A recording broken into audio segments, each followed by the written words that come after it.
بسم اللہ الرحمن الرحیم. کتاب المغازی باب غزوۃ العشیرۃ او الاسیرۃ.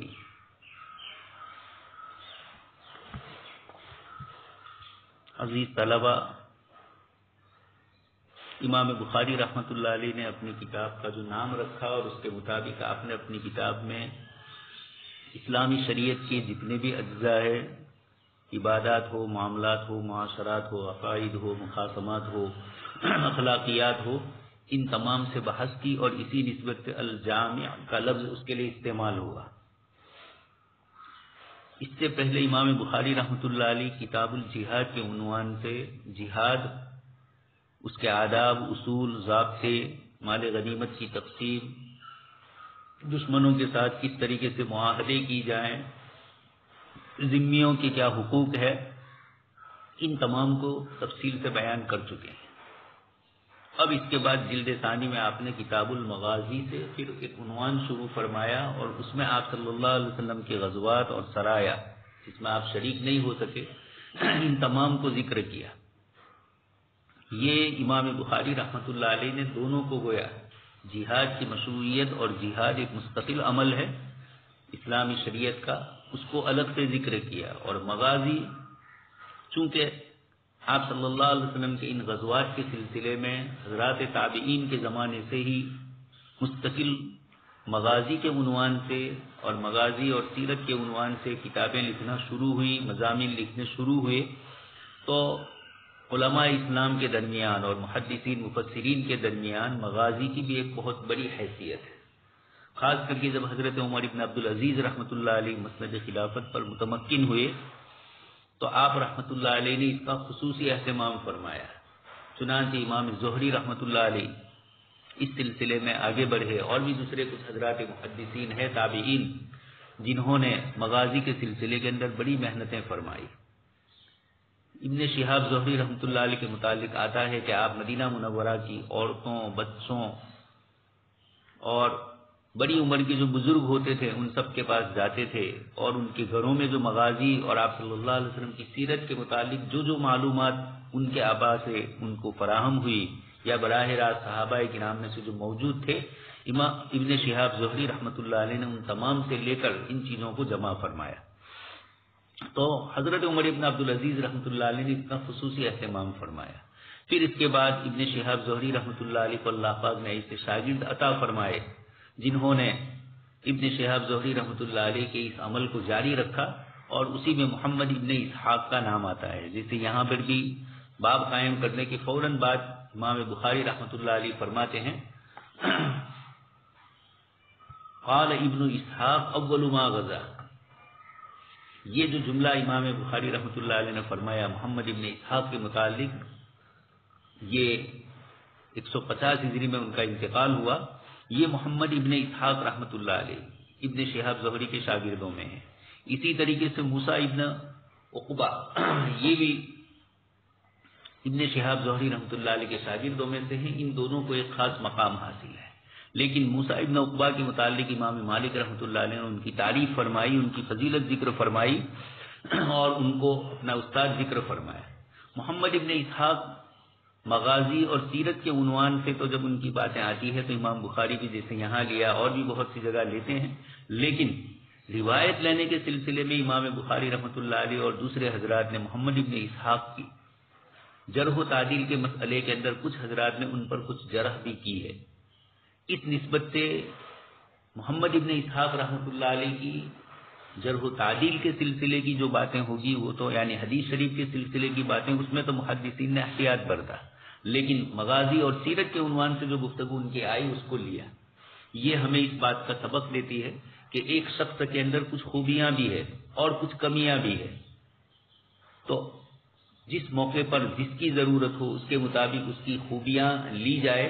اور اس کی کمی سے درگزر کیا جائے. محدثین نے سیرت اور مغازی کے عنوان سے محمد ابن اسحاق کی باتوں کو لیا اور احادیث مبارکہ کے سلسلے میں اس سے پرہیز کیا. یہ ہمیں اعتدال کی تعلیم دی جاتی ہے. اس کے ذریعے کسی شخص میں کچھ برائیاں، کلکم خطاؤن حدیث شریف میں ذکر فرمایا تم میں سے ہر ایک گنہگار ہے لیکن خیر الخطائین توابون. اس طریقے سے اس سے یہ بھی معلوم ہوا کہ ایک آدمی کے اندر کچھ کمیاں ہیں تو اس کو مکمل کمی والا نہ سمجھا جائے، اس کی دوسری خوبیوں سے فائدہ اٹھایا جائے۔ خیر، تو امام بخاری رحمۃ اللہ علیہ نے کتاب المغازی کا عنوان قائم فرمایا، اس لیے کہ ان سے پیشتر انہوں نے محمد ابن اسحاق کی کتاب بھی دیکھی، اور اسی طریقے سے موسیٰ ابن عقبہ کا بھی مضمون کو دیکھا، ابن شہاب زہری رحمۃ اللہ علیہ سے جو باتیں آئی، اور پھر اسی کو محمد ابن اسحاق سے ابن ہشام رحمۃ اللہ علیہ نے نقل کیا، اور انہوں نے اپنی طرف سے اضافہ بھی کیا۔ تو اب سیرت ابن ہشام، یہی محمد ابن اسحاق کی جو کتاب ہے اس کے اوپر اضافہ شدہ کتاب انہوں نے لکھی، اور آج کل کثرت سے وہی رائج ہے۔ اسی طریقے سے ابن سعد ہے جنہوں نے طبقات لکھی، اور طبقات ابن سعد پہلی 2 جلدیں تو آپ صلی اللہ علیہ وسلم کے فضائل اور آپ صلی اللہ علیہ وسلم کی خصوصیات پر ذکر کی، اور باقی جلدوں میں حضرات صحابہ کرام کے متعلق گفتگو کی، لیکن وہ بھی نسبت حضور ہی کی تھی، اس لیے طبقات ابن سعد کو بھی حضرات محدثین سیرت کی کتابوں میں سے گنتے ہیں۔ یہ چند حضرات ہے جن کو اللہ تبارک و تعالیٰ نے اس طرح کی توفیق عطا فرمائی، جنہوں نے مغازی کے اوپر محنتیں کی۔ امام بخاری رحمۃ اللہ علیہ جب تشریف لائے، ان کے سامنے ان سارے حضرات کے علوم تھے، تو آپ نے اپنی کتاب الجامع الصحیح البخاری میں مغازی کے عنوان سے بھی ایک عنوان قائم فرمایا۔ اس سے پہلے جہاد کا عنوان تھا، اور یہ مغازی کا عنوان ہے دونوں ایک دوسرے سے متعلق، لیکن مغازی چونکہ علماء کے درمیان ایک مستقل فن کی حیثیت رکھ چکا تھا، اور اس کا خصوصی اہتمام حضرت عمر بن عبدالعزیز رحمۃ اللہ علیہ کے بعد کیا گیا، تو امام بخاری رحمۃ اللہ علیہ نے بھی اپنی کتاب کے اندر اس کو مستقل الگ عنوان دے کر مغازی کے عنوان سے اس کو ذکر کیا، گویا اس میں آپ صلی اللہ علیہ وسلم کے جو واقعات پیش آئے اسی کو ذکر کیا۔ مغازی یہ مصدر میمی بھی کچھ حضرات نے کہا، اور کچھ حضرات نے ظرف بھی اس کو کہا، اور جس چیز کی طرف قصد کیا جائے اس کو کہا جاتا ہے، چونکہ یہاں بھی آپ صلی اللہ علیہ وسلم نے جو قصد فرمایا، یا دشمنوں نے جو غلط ارادے کیے، آپ صلی اللہ علیہ وسلم نے اپنا دفاع اس کے ذریعے کیا، اپنے صحابہ کے ذریعے، تو اقدامی بھی جہاد ہے اور دفاعی بھی جہاد ہے۔ کچھ لوگوں نے اقدامی جہاد کا انکار کیا، تو یہ صحیح نہیں ہے ضرور کہیں کسی زمانے کے اندر اسلام کے جہاد کے مسئلے پر اعتراض ہوئے، خاص کر کے انگریزی دور میں، جب تک مسلمان اس دنیا کے اندر حاکم تھے اور خلافت کا نظام قائم تھا، وہاں تک تو مسلمانوں پر اشکال انہوں نے نہیں کیے، لیکن جب ان کی تلوار سے ظالموں نے دوسرے لوگوں کے اوپر ظلم اور تشدد شروع کیا، تو ایک چالاکی یہ کی کہ جو گناہ وہ کر رہے ہیں دوسرے کے سر پہ اس گناہ کو ڈال دیا جائے، تاکہ اس کے اوپر سے یہ اعتراض اٹھ جائے۔ انگریزوں نے اسی طریقے سے اسلام پر ہونے والے اعتراضات میں سے جہاد کے مسئلے پر اسی طرح کیا، اس لیے کہ وہ جانتے تھے کہ جہاد کی برکتیں کیا ہے، اس کی رحمتیں کیا ہے، اور اس کے ذریعے دنیا میں کیسے عدل و انصاف اور چین و سکون قائم ہوتا ہے۔ شیر اور بکری ایک گھاٹ پر بیٹھ کر پانی کیسے پی لیتے ہیں ایک گھاٹ پر کھڑے ہو کر، یہ جہاد کی برکتیں ہیں۔ قرآن کریم نے جہاد کی آیتوں کو ذکر فرمایا، قرآن کریم کی ان آیتوں میں سے چند آیتوں پر مسٹر چوپڑا صاحب نے کلکتہ کی ہائی کورٹ کے اندر ریٹ داخل کی تھی، لیکن ہائی کورٹ نے اس کو واپس کر دیا کہ مذہبی کتابوں کے متعلق کوئی اشکال نہیں کیا جا سکتا۔ خیر، تو یہ چند آیتیں ہیں، 24 آیتیں، حضرت مولانا خالد سیف اللہ صاحب دامت برکاتہم نے بھی مستقل اس کو لکھا ہے، اور بھی دیگر حضرات نے الجہاد فی الاسلام کے عنوان سے جو کتابیں لکھی گئی، مغازی کے عنوان سے اردو زبان میں بھی جو کتابیں لکھی گئی، بہت سارے اس کے جوابات دیے گئے ہیں، اور عملی شکل میں دیکھ لیا جائے کہ اسلام کا جہاد کا نظام رائج ہوا تو سب سے پہلی جو آیت نازل ہوئی وہ خود بتلاتی ہے کہ ان کے ساتھ کیا سلوک ہو رہا ہے۔ اذن للذین یقاتلون بانہم ظلموا، ان پر ظلم و تشدد کیا گیا۔ اور ایک آیت ہے وما لکم لا تقاتلون فی سبیل اللہ والمستضعفین من الرجال والنساء والولدان الذین لا یستطیعون ضربا، وہ دعا کر رہے ہیں، مکہ مکرمہ میں پریشان ہے عبداللہ ابن عباس اور ان کی والدہ اور اس جیسے حضرات، تو یہ حضرات دعا کر رہے ہیں، اللہ پاک فرماتے ہیں وما لکم۔ اس لیے جہاد آج بھی دنیا چاہے جہاد کے عنوان سے نہیں تو ظلم اور زیادتی کی جو شکلیں ہیں اس وقت بھی رائج ہے، انگریزی دور میں بھی رائج تھی، اور ہر زمانے میں باطل طاقتوں نے اس طریقے کی شکلیں اپنائی ہے۔ اپنے باغیوں کے ساتھ کون زیادتی نہیں کر رہا ہے، بلکہ باغی کہا جائے نہ کہا جائے یہ بھی ایک مستقل مسئلہ ہے۔ تو خیر ایک تفصیلی بحث ہے جہاد کے عنوان سے جو اشکالات کیے جاتے ہیں، اب تو اس کے جواب غیر مسلمین نے بھی بہت کچھ دیے ہیں۔ آپ صلی اللہ علیہ وسلم کے اسی مغازی کے اندر آپ صلی اللہ علیہ وسلم کا بنو قریظہ اور بنو نذیر کے ساتھ جو معاملہ پیش آیا، اس پر کچھ لوگوں نے کسی زمانے میں اعتراض کیے تو غیر مسلمین اور مستشرقین ان کی طرف سے بھی اس کے بہت اچھے جوابات دیے گئے اور یہ ثابت کیا گیا کہ یہود اس جرم کی بنیاد پر اس قسم کی سزا کے مستحق تھے. اور کچھ حضرات نے تو خود یہود کی کتابوں کے حوالے سے بتلایا کہ ان کے یہاں جب یہ گناہ ہوتا ہے تو اس کی یہ سزا متعین ہوتی ہے. یہ چیز بھی ذکر کر کے اس کی بھی وضاحت کر دی گئی. خیر، تو امام بخاری رحمۃ اللہ علیہ نے آپ صلی اللہ علیہ وسلم کے ان تمام اعمال وغیرہ کو ذکر فرمایا کتاب المغازی میں، باب غزوۃ العشیرہ او العسیرہ. آپ صلی اللہ علیہ وسلم نے جس وقت اللہ کے دین کی دعوت دی، لوگوں نے آپ کو بہت پریشان کیا، صحابہ کرام کو پریشان کیا، حبشہ کی ہجرت اور پھر اس کے بعد مدینہ منورہ کی ہجرت، انفرادی طور پر مکہ مکرمہ میں بہت سے لوگوں کو بہت کچھ ستایا گیا. یہ ساری باتیں آپ کے سامنے ہیں. اب اس کے بعد اللہ کے رسول صلی اللہ علیہ وسلم اور صحابہ کرام کو اللہ پاک کی طرف سے ہجرت کا مدینہ منورہ حکم ہو رہا ہے. ہجرت کا لفظ اتنا آسان نہیں ہے. اپنی کھیتی باڑی، اپنے رشتہ دار، اپنا گھر، اپنی ساری چیزیں، اپنے سارے تعلقات، اپنے سارے جو فوائد جس چیز سے وابستہ تھے ان سب کو چھوڑ کر ایک اللہ کے دین کے لیے آدمی اپنے گھر اور وطن کو چھوڑ رہا ہے اور جا رہے ہیں. یہ تو انصار نے اپنی طرف سے مدد کی، لیکن مہاجرین اپنی طرف سے اس مدد کی امید کے اوپر نہیں گئے تھے. وہ اللہ کے دین کے لیے تشریف لے گئے تھے. وَمَن يُهَاجِرْ فِي سَبِيلِ اللَّهِ يَجِدْ فِي الْأَرْضِ مُرَاغَمًا كَثِيرًا وَسَعًا. اللہ پاک نے پھر اس کے بعد ان کے لیے مراغم اور سعی کیا اور اللہ پاک نے ان کے لیے آسانیاں پیدا فرمائی، انصار کے دنوں میں ان کی محبتیں ڈالی. تو اللہ کے رسول صلی اللہ علیہ وسلم اور صحابہ کرام نے جب یہ قربانیاں دی تو پھر اللہ پاک کی طرف سے ہجرت کا حکم ہوا اور ہجرت کر کے مدینہ منورہ مکہ مکرمہ سے سینکڑوں کلومیٹر دور جا رہے ہیں، 300 سے اوپر کلومیٹر. اور اب دشمن مکہ مکرمہ میں بیٹھ کر بھی چین سے نہیں ہے. مدینہ منورہ پر حملے کرنے کی، مسلمانوں کو ستانے کی، مسلمانوں کو پریشان کرنے کی، جو ہجرت کرنے کے لیے جا رہے ہیں ان کو ستایا گیا. آپ صلی اللہ علیہ وسلم کی صاحبزادی کے ساتھ جو معاملہ پیش آیا، یہ اس طرح کے تمام واقعات آپ کے سامنے ہیں. اب اللہ پاک کی طرف سے آپ صلی اللہ علیہ وسلم کو حکم ہو رہا ہے، اجازت دی جا رہی ہے جہاد کی. اس کو تعبیر بھی قرآن نے فرمایا اذن للذین، ایک تو مجہول کے سیغے سے اور پھر اجازت کا لفظ. فرض کا لفظ بھی یہاں ذکر نہیں فرمایا، حالانکہ اسی مفہوم میں ہے، لیکن تعبیر اس کی قرآن کریم نے جو فرمائی یہ خود بتلایا جا رہا ہے کہ یہاں جہاد کا جو حکم ہوا ہے یہ محض لڑنے اور جھگڑنے کے لیے نہیں ہے. الذین اخرجوا من دیارہم بغیر حق، ناحق طور پر جن کو اپنے گھروں سے نکالا گیا، ستایا گیا، جن کو پریشان کیا گیا، ان کو اب اپنے بچاؤ کا حکم ہو رہا ہے. تو اب آپ صلی اللہ علیہ وسلم اور صحابہ کرام ہجرت کر کے مدینہ منورہ تشریف لے گئے ہیں. مکہ والے یہاں سے ان کے قافلے جاتے ہیں اور یہ قافلے جا کر تجارت کے لیے، آپ سن چکے ہیں رحلۃ الشتاء والصیف، گرمی اور سردی کے دنوں میں ان کا سفر ہوتا تھا. یمن یہ گرم ملک ہے تو سردی کے دنوں میں یمن کا تجارت کا سفر کرتے تھے. لإیلاف قریش ایلافہم رحلۃ الشتاء والصیف. اور شام یہ ٹھنڈا ملک ہے تو گرمی کے دنوں میں وہاں کا سفر کرتے تھے. یہ تجارتی مراکز ہیں. اب یہ راستہ جو جا رہا ہے، مدینہ منورہ شمال میں ہے، مکہ مکرمہ جنوب میں ہے. مکہ مکرمہ سے جب یہ شام کا سفر کرتے تھے تو مدینہ منورہ کے اطراف کے علاقوں سے ان کا گزرنا ہوتا تھا. صحابہ کرام اور آپ صلی اللہ علیہ وسلم کو ان کی حرکتوں کا پتہ چلتا تھا، جاتے تھے آتے تھے. تجارت کے بعد بھی ان کے مقاصد کیا تھے کہ مدینہ منورہ کی عید سے عید بجا دی جائے. اس لیے یہ تجارتی ان کے جو قافلے جا رہے تھے، یہ ساری چیزیں آپ صلی اللہ علیہ وسلم اور صحابہ کرام جانتے تھے. اس لیے ان کے ان قافلوں کو روکنے کی کوششیں ہوئی، اس لیے کہ یہ دشمن کا اقتصادی جو پہلو ہے،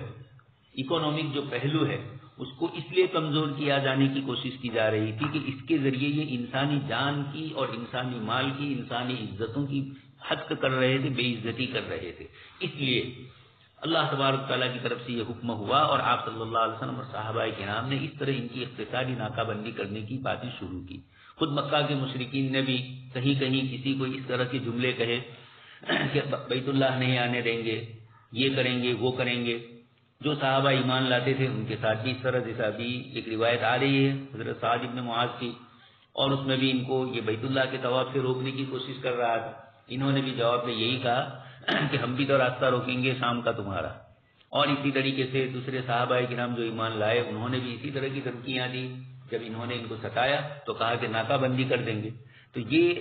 انسانی تاریخ میں اس طرح کی ایک چیز ہوتی ہے، اقتصادی ناکہ بندی یا دشمن کو اقتصادی طور پر کمزور کرنا. جیسے یہ جان مال سب کی کوشش کر رہے تھے مشرکین، تو اللہ کے رسول صلی اللہ علیہ وسلم کو بھی اللہ پاک کی طرف سے اجازت ملی کہ ان کے اس طریقے کی اقتصادیات کے اوپر کنٹرول کیا جائے تاکہ دشمن کو اول وہلہ ہی میں یہ کوشش کر کے آئے اس سے پہلے ہی، اور پھر مکمل چوکن نہ کی. آپ صلی اللہ علیہ وسلم اور صحابہ کرام کی یہ مغازی میں آپ پڑھیں گے سنیں گے،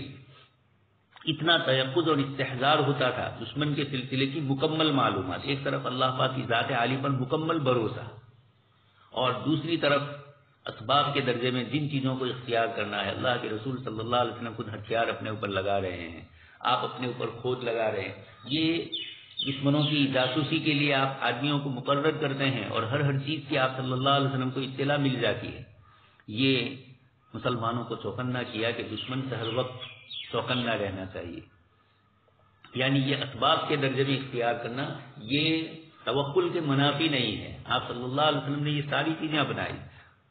اور اس کے اندر آپ نے غیر مسلمین کو بھی استعمال فرمایا. چونکہ قبائل کے درمیان آپس کے اندر اختلاف اور انتشار ہوتا ہے، دو قبیلے آپس میں قریب میں رہتے ہیں تو ان میں آپس میں لڑائیاں ہوتی ہے، ایک قبیلہ ادھر ایک قبیلہ ادھر، اس طریقے سے یہ قبیلے تقسیم ہوئے. تو ان میں بہت سارے ایسے لوگ تھے جو غیر مسلم ہونے کے باوجود مسلمانوں سے ہمدردی رکھتے تھے، اور آپ صلی اللہ علیہ وسلم کو اور آپ کے صحابہ کو اس کی اطلاع دیتے تھے کہ مکہ والے کیا کر رہے ہیں، یہود کیا کر رہے ہیں. اور اس طریقے سے منافقین کے سلسلے کی بھی چیزیں آپ آگے بڑھیں گے. یہ آپ صلی اللہ علیہ وسلم کے معاہدات مختلف علاقوں میں مختلف قوموں کے ساتھ، مختلف قبائل کے ساتھ، یہ ہندوستانی مسلمانوں کو بھی دعوت دیتے ہیں کہ یہاں بھی ہم اس طریقے کے معاہدے کر کے کچھ لوگوں کو اپنی طرفداری میں کر سکتے ہیں. اگرچہ یہ دیر ہو چکی ہے لیکن پھر بھی آہستہ آہستہ اگر کچھ اس طرح کی چیزیں کی جائے. سیاسی اعتبار سے بھی آپ صلی اللہ علیہ وسلم کے زمانے میں یہ سیاست اور یہ اقتصادیات تھی. آپ نے ان کی کس طرح ناکہ بندی کر کے کس طریقے سے مشرکین مکہ کو مجبور کیا، یہ چیزیں اللہ کے رسول صلی اللہ علیہ وسلم کا اسوہ اور نمونہ ہے. مختلف قوموں سے آپ کے جو معاہدات ہوئے، اور بلکہ خود میثاق مدینہ کو پڑھا جائے، آپ صلی اللہ علیہ وسلم نے یہود کے ساتھ ان کے الگ قبیلوں سے اور مشرکین کے الگ قبیلوں سے، اطراف کے قبائل سے، انصار کے ساتھ آپ صلی اللہ علیہ وسلم نے مختلف لوگوں کے ساتھ الگ الگ جو گفتگو کی. یہ بتلایا جا رہا ہے کہ آپ صلی اللہ علیہ وسلم کی نظر سیاسی اعتبار سے کتنی وسیع اور عریض تھی، اور اللہ پاک کی طرف سے رسالت سے تو آپ متصف تھے ہی. تو آپ صلی اللہ علیہ وسلم اور دشمنوں کے درمیان کئی مٹبھیڑ ہوئی. اس میں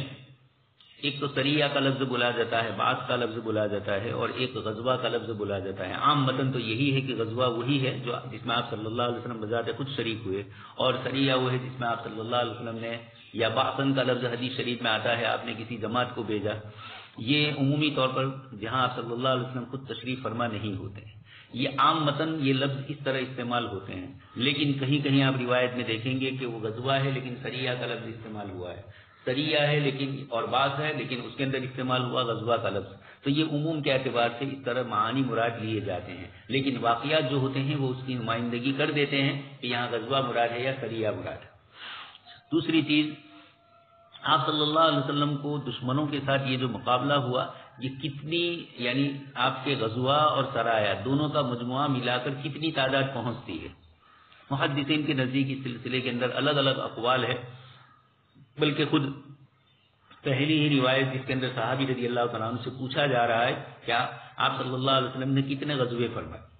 انہوں نے 19 کا ذکر کیا. پھر پوچھا کہ آپ کتنے میں شریک ہوئے، تو پھر اپنی شرکت والے غزوات کو ذکر کیا، اس میں انہوں نے 19 کا ذکر کیا، اور دیگر حضرات نے 27 تک اس کو ذکر کیا ہے. سیرت النبی میں حضرت علامہ شبلی نعمانی نے اور مولانا سید سلیمان ندوی رحمۃ اللہ علیہ نے 27 کے عدد کو زیادہ معتبر سمجھا ہے، اور دیگر محدثین نے بھی 27 کے عدد کو سمجھا ہے. تو 27 ہوئے، مجموعی طور پر 83، 80 اور 3، 83 غزوات اور سرایا مل کر یہ ہوئے. اب ذرا آپ اندازہ لگائیے، پہلی ہجری سے لے کر سن 9 ہجری تک 8-9 سال کا فاصلہ، اور اس کے اندر 83 مرتبہ صحابہ کرام کی مختلف جماعتوں کو ادھر سے ادھر جانا پڑا. کتنے مسائل ان کے ساتھ ہوں گے، روزی روٹی کا مسئلہ ہے، اولاد کا مسئلہ ہے، یہ ساری چیزیں، لیکن اللہ کے دین کے لیے صحابہ کرام ہر وہ قربانی دینے کے لیے تیار. دشمنوں نے چین لینے نہیں دیا، مختلف علاقوں سے، مختلف طریقوں سے، مختلف جماعتوں کی طرف سے. کچھ نہ کچھ پریشانیاں اور تکلیفیں آتی ہی رہی. یہ پورے آپ صلی اللہ علیہ وسلم کے 8-9 سال کا پورا دور اس طریقے کا گزرا ہے. خیر، تو آپ صلی اللہ علیہ وسلم کے غزوات کے سلسلے میں جو الگ الگ اقوال محدثین کے ہیں، امام بخاری رحمۃ اللہ علیہ نے اپنی کتاب المغازی کے اندر محمد ابن اسحاق کو بھی اور دوسرے حضرات کو لیا ہے، دوسرے حضرات کی باتوں کو لیا ہے. پھر غزوے کی ترتیب میں بھی امام بخاری رحمۃ اللہ علیہ نے کچھ اور چیزیں ذکر فرمائی ہے. یہ محدثین میں سے جن کو جس چیز کے متعلق اطمینان ہوا، ان کے نزدیک جو معلومات جس طرح کی پہنچی، اس کے حساب سے انہوں نے ان چیزوں کو ذکر فرمایا. اس لیے کبھی کبھار امام بخاری رحمۃ اللہ علیہ کی ترتیب بھی، چونکہ امام بخاری کل آپ کو کہہ چکا ہوں میں، وہ اجلا کو چھوڑ کر اخفا ہی کو اپناتے ہیں. جو چیزیں ظاہر ہوتی ہے اس کو وہ ذکر نہیں کرتے. اہل علم اور جو صلاحیت والے حضرات ہوتے ہیں، تحصیل حاصل اور مقررات ان کے سامنے نہیں ہوتے ہیں، کام کی باتیں ہی ان کے سامنے ہوتی ہے. تو امام بخاری رحمۃ اللہ علیہ کام ہی کی باتوں کے لیے اخفا کو استعمال کر کے آپ کو گہرائی اور بصیرت کی طرف متوجہ کر رہے ہیں. تو اس میں بھی یہ فرماتے امام بخاری رحمۃ اللہ علیہ تو غزوات کی ترتیب میں، پھر واقعات کی ترتیب میں، واقعات کی تقدیم اور تاخیر، کہیں کوئی واقعہ پہلے پیش آیا کہیں بعد میں آیا. امام بخاری رحمۃ اللہ علیہ اپنے اعتبار سے مغازی کی ترتیب کو ذکر کرتے ہیں. وَلِلنَّاسِ فِيمَا يَعْصِفُونَ مَذَاهِبُ، لوگوں کے ہر ایک کے الگ الگ ترتیب والے مسئلے ہیں. اپنے اپنے محنت اور اپنی کاوش کے اعتبار سے جن کی سمجھ میں جو آیا اور جن کے پاس جو دلائل تھے، اس کی روشنی میں مغازی کی ترتیب ذکر کی گئی. اس لیے اگر تھوڑا کچھ اختلاف امام بخاری کے ساتھ دوسرے محدثین کو ہو تو اس میں کوئی تعجب کی بات نہیں ہے. یہی کتاب و سنت کے علوم کے اندر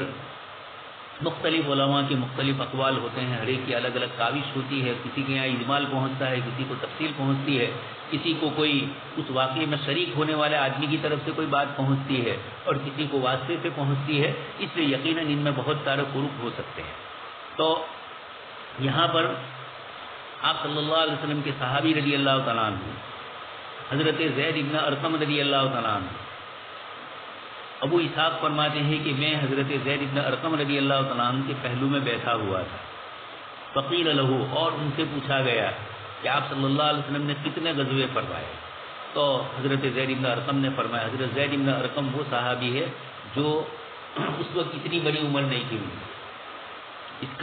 ان کا واقعہ آپ سن ہی چکے ہیں بہت تفصیل سے ابن کثیر کے اندر، اور اس سال بھی آئے گا سورہ منافقون کے اندر. لئن رجعنا الى المدینۃ لیخرجن الاعز منها الاذل. عبداللہ ابن ابی نے یہ جملہ کہا تھا جب انصاری اور مہاجر کے درمیان ایک مسئلہ پیش آیا، تو اس کے بعد اس نے یہ جملہ کہا کہ عزت والے ذلت والوں کو نکالیں گے، اور اس کی مراد آپ صلی اللہ علیہ وسلم اور صحابہ کرام مہاجرین تھے. جب یہ بات حضرت زید بن ارقم نے سنی تو انہوں نے حضور کو اطلاع دی اس کی اپنے قطع کے واسطے سے، لیکن عبداللہ مکر گیا. حضرت زید بن ارقم رضی اللہ تعالیٰ عنہ کو لوگوں نے تانا دیا کہ ایک بچہ ہے، کیا بات سنی انہوں نے یہ معلوم نہیں ہے، ہو سکتا ہے کہ کہیں غلط فہمی ہوئی ہو. لیکن پھر اس کے بعد اللہ پاک کی طرف سے آیت نازل ہوئی اور آپ صلی اللہ علیہ وسلم نے ان کو بلا کر ان کی برات اور ان کی تصدیق فرمائی. خیر، تو اس واقعے سے پتہ چلتا ہے کہ یہ عبداللہ ابن ابی نے جب یہ کہا تھا تبوک سے واپسی پر، تو یقینی بات ہے کہ حضرت زید بن ارقم رضی اللہ تعالیٰ عنہ کی عمر اس وقت کم تھی آپ صلی اللہ علیہ وسلم کی دنیا سے جاتے وقت. اسی لیے محدثین نے جو جواب دیے ہیں کہ حضرت زید بن ارقم نے 19 غزوے کیسے فرمائے، اس کا جواب یہی دیا کہ یا تو انہوں نے اپنی معلومات کے مطابق فرمایا، یا کہ وہ اس وقت بچے تھے، اس لیے پہلے غزوات کے سلسلے میں ان کو علم نہیں تھا. یہ بھی عدد اقل عدد اکثر کی نفی نہیں کرتا ہے. اس طرح کثرت سے آپ جملے سن چکے ہیں، یہاں پر بھی یہی بات ہوگی. اپنی معلومات کے اعتبار سے یا محدثین جیسے ذکر کرتے ہیں کہ کئی غزوات کو صحابہ کرام نے 2 غزوے ہیں لیکن دونوں کو ایک شمار کیا. غزوہ احزاب کے بعد قریظہ کا مسئلہ پیش آیا، اس کو ایک شمار کیا. اسی طریقے سے طائف اور حنین، قبیلے بنو ثقیف، یہ اس طرح کے واقعات پیش آئے کہ فتح مکہ کے بعد فوراً وہاں کا مسئلہ پیش آیا. قریب دونوں تھے، حوازن سے پہلے سابقہ پڑا اور پھر اس کے بعد طائف والوں سے اگرچہ محاصرے کے بعد واپسی ہوئی، لیکن یہ کہ غزوہ طائف ہوا ہے. پھر یہ لوگ اللہ پاک نے توبہ کی توفیق دی تو واپس آئے، اسلام قبول کر لیا.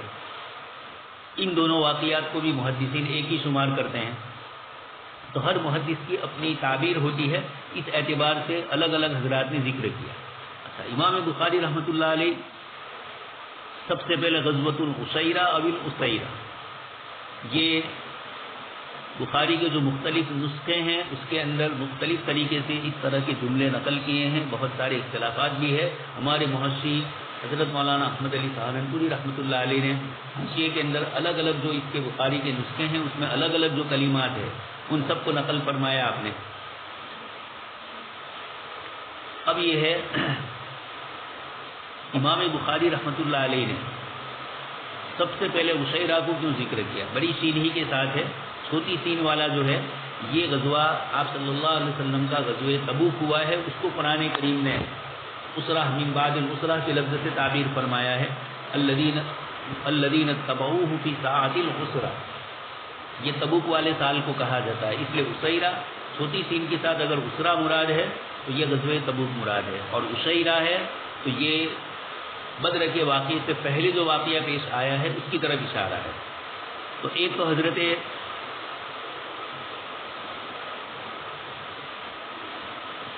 زید بن ارقم رضی اللہ تعالیٰ عنہ نے 19 فرمائے اپنی معلومات کے حساب سے، اور پھر اس کے بعد فرمایا کہ آپ کتنے میں شریک ہوئے، تو انہوں نے 17 کا ذکر فرمایا۔ فقلت فأيهم كانت اول، فرماتے کہ میں نے پوچھا فأيهم، محدثین فرماتے ہیں کہ فأيهن ہونا چاہیے یا مؤنث کا واحد کا صیغہ استعمال ہونا چاہیے۔ ترمذی شریف میں جمع کا صیغہ مؤنثی کا استعمال ہوا ہے، اس لیے کہ غزوۃن کا لفظ لفظی اعتبار سے مؤنث ہے تو لفظی اعتبار سے فأيهن آنا چاہیے، لیکن اس نسخے میں چونکہ فأيهم ہے، ترمذی کے نسخے میں فأيهن ہے، اس لیے دونوں کے جواب ہو جائیں گے۔ آپ جانتے ہیں کہ عربی زبان میں کچھ کلمات ایسے ہیں کہ لفظی اعتبار سے وہ مذکر ہے اور معنوی اعتبار سے مؤنث ہے، یا کچھ الفاظ لفظی اعتبار سے واحد ہے اور معنی کے اعتبار سے جمع ہے، جیسے الذی، من۔ قرآن کریم کی کئی آیتیں ہیں کہ شروع کیا اللہ پاک نے من ذا الذی یقرض اللہ، اور آگے جب آیت ختم ہوتی ہے تو جمع کا صیغہ استعمال کیا، اس سے کہ من لفظاً چاہے واحد ہے لیکن معنن جمع ہے۔ اسی طریقے سے عربی میں یہ بھی ہوتا ہے مترادفات، دو لفظ ہے اور معنی ایک ہوتا ہے، تو ایک معنی مذکر والا ہے اس لیے کہ لفظ مذکر ہے، یعنی معنی تو ایک ہی ہے، لیکن اب جب عربی میں اس کو استعمال کرنا ہے تو اس کے مذکر ہونے کے پہلو کی رعایت کرتے ہوئے کبھی مذکر کی ضمیر لائی جاتی ہے اور کبھی مؤنث کی ضمیر لائی جاتی ہے، تو وہاں کہا جاتا ہے کہ یہاں یہ لفظ ہے لیکن اس سے فلانا لفظ مراد ہے، یہ تو مذکر ہے لیکن دوسرا لفظ اس کے ساتھ مؤنث کا بھی استعمال ہوتا ہے، تو اس کو اس کی طرف اشارہ فرمایا۔ سب سے پہلا کون سا؟ تو انہوں نے فرمایا عشیر یا عشیرہ، فذکرت لقتادہ، انہوں نے بھی حضرت زید بن ارقم نے جو بات فرمائی حضرت قتادہ سے میں نے حضرت زید بن ارقم والی روایت کو ذکر کیا، تو حضرت قتادہ رحمۃ اللہ علیہ نے اپنے اساتذہ سے جو سنا تھا اس کے حساب سے انہوں نے بھی فرمایا کہ عشیرہ جو فرمایا وہی، یعنی دو باتیں ہو گئی، ایک تو عشیرہ بڑی سین کے ساتھ ہے اور چھوٹی سین کے ساتھ، انہوں نے عشیرہ فرمایا تو اصلاح فرما دی کہ یہاں سین چھوٹی مراد نہیں ہے اس لیے کہ وہ تو غزوہ تبوک مراد ہے، اور دوسری بات یہ بھی کہہ دی کہ دیگر حضرات نے دوسرے غزوے کو کہا ہے سب سے پہلے، لیکن میرے نزدیک سب سے پہلے عشیرہ ہے۔ اب جب ہم ذخیرہ احادیث کے اندر اور سیرت کی کتابوں میں آپ صلی اللہ علیہ وسلم کے غزوات اور سرایا کو سنتے ہیں تو ابتدا کس سے ہوئی، غزوات سے ہوئی یا سرایا سے ہوئی؟ عموماً محدثین کا یہی کہنا ہے کہ ابتدا میں تو سریہ ہی ہوئے، آپ صلی اللہ علیہ وسلم نے صحابہ کی کسی ایک جماعت کو بھیجا اور وہ حضرات گئے، دشمن سے کبھی مدبر ہلکی پھلکی ہوئی اور کبھی ایک دوسرے کے آمنے سامنے ہوئے لیکن مقابلہ آرائی نہیں ہوئی، اور پھر ایک دوسرے سے بچ کر چلے گئے، اللہ پاک نے بچا لیا۔ اللہ پاک کو یوم الفرقان ہی کو بنانا تھا، غزوہ بدر کو ہی فیصلہ کن، اس لیے اس دن کا انتظار کروایا گیا ابو جہل اور دوسرے سارے سرگنوں کے لیے، لیکن اس سے پہلے ہوئے چند سریے۔ محدثین ذکر کرتے ہیں حضرت حمزہ رضی اللہ تعالیٰ عنہ، آپ صلی اللہ علیہ وسلم کی چچا حضرت حمزہ رضی اللہ تعالیٰ عنہ، جب آپ نے ہجرت فرمائی تو اسی ہجرت کے پہلے سال میں حضرت حمزہ رضی اللہ تعالیٰ عنہ کو آپ صلی اللہ علیہ وسلم نے 30 مہاجرین کے ساتھ جماعت کا امیر بنا کر آپ نے دریا کے کنارے پر بھیجا دشمنوں کے تعاقب کے لیے قریش کے، لیکن ابو جہل ہی جا رہا تھا، آمنا سامنا ہوا لیکن قتال کی نوبت نہیں آئی۔ دوسری مرتبہ عبیدہ ابن حارث رضی اللہ تعالیٰ عنہ کا واقعہ پیش آیا، یہ بھی پہلی ہجری میں شوال میں 1 مہینے کے بعد ہی یہ بھی پیش آیا، اور اس میں بھی حضرت سعد بن ابی وقاص رضی اللہ تعالیٰ عنہ کا ان کی جو فضیلتیں ذکر کی جاتی ہے، اور آپ یہ کہتے ہیں کہ سب سے پہلے اسلام میں تیر ڈالنے والا میں ہوں، یہ جملہ جو آپ نے فرمایا جب آپ کے اوپر اشکال کیا گیا آپ کی نمازوں کے اوپر، آپ کو گورنر بنایا گیا، اس وقت حضرت عمر بن خطاب رضی اللہ تعالیٰ عنہ کے زمانے میں صحابہ کرام جب اپنی تعریف خود فرماتے ہیں تو عمومی طور پر یہ اثباتاً تعریف نہیں کرتے ہیں، یہ بذات خود کسی کے سامنے اپنی تعریف کرے، ایسے واقعات بہت کم ہوئے ہیں۔ مناقب صحابہ میں جو واقعات ہے عمومی طور پر یہ ہوتا ہے کہ لوگوں کی طرف سے آپ پر اشکال ہوتا ہے۔ حضرت سعد بن ابی وقاص رضی اللہ تعالیٰ عنہ پر بھی کچھ لوگوں نے اشکال کیے تھے، حضرت علی رضی اللہ تعالیٰ عنہ کے ساتھ بھی یہ معاملہ پیش آیا، حضرت عثمان رضی اللہ تعالیٰ عنہ کا پانی بند کر دیا گیا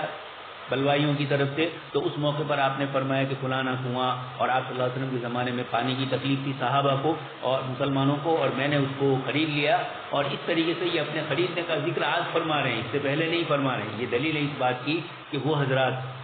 اپنی طرف سے اپنی تعریف کو پسندیدہ نہیں سمجھتے ہیں۔ آگے ایک واقعہ آتا ہے، صحابی رضی اللہ تعالیٰ عنہ حضرت ابو موسیٰ اشعری رضی اللہ تعالیٰ عنہ، اور آپ صلی اللہ علیہ وسلم نے